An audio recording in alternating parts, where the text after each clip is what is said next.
کیا اسلام نے عورت پر ظلم کیا ہے؟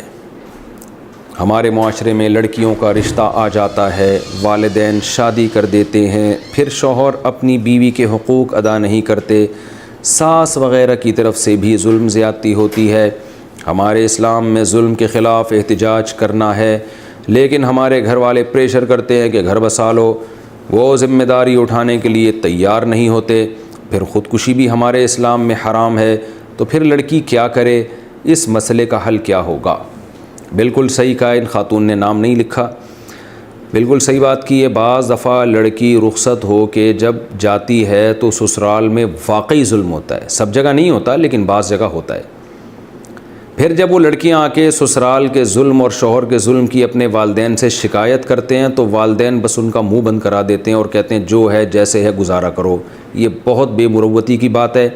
ایسے والدین کا خیال ہوتا ہے کہ ہم نے جب لڑکی کو گھر میں سے رخصت کیا نا، گویا ایک ٹینشن تھی جو ہم نے اپنے سر سے اتاری ہے اور اب ہم اس ٹینشن کو دوبارہ نہیں پال سکتے۔ تو بیٹی اللہ کی رحمت ہے، وہ ٹینشن اور عذاب نہیں ہے، اور اولاد سے تعلق ساری زندگی کا ہوتا ہے۔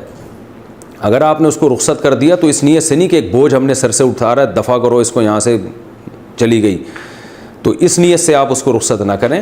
وہ ابھی بھی آپ کی بچی ہے، اگر وہ واقعی ظلم ہو رہا ہے وہ بتاتی ہے تو اسے سنیں بیٹھ کے۔ اگر اس بچی کی غلطی ہے تو اس کی اصلاح کریں، اس کے شوہر کی غلطی ہے تو اس کو انسان کا بچہ بنانے کی کوشش کریں، اس کی ساس کی غلطی ہے تو چھوٹے موٹی تو اونچ نیچ ہر گھر میں ہوتی ہے۔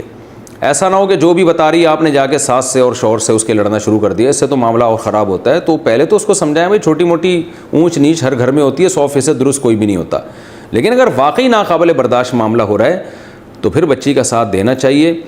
پہلی کوشش اصلاح کی ہو، شوہر سدھر جائے، ساس سدھر جائے، نہیں سدھر رہے تو پھر پوری زندگی اس کی برباد نہ کریں، علیحدگی کی طرف جائیں، اس سے لڑکے سے طلاق لے کے اس کے کہیں اور عدت کے بعد اس کی شادی کریں۔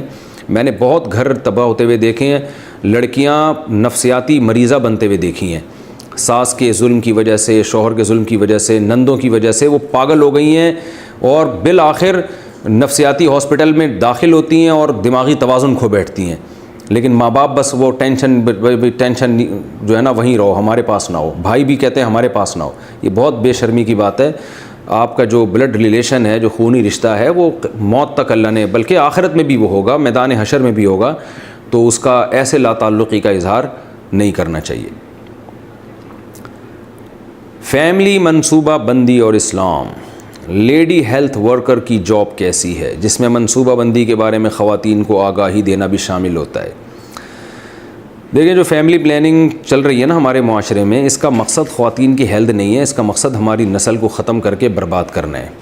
تو اس لیے ہمارے ہاں سے ایک فتویٰ بھی شائع کیا گیا تھا جامعۃ الرشید میں کہ اس ادارے میں جاب کرنا یہ ٹھیک نہیں ہے۔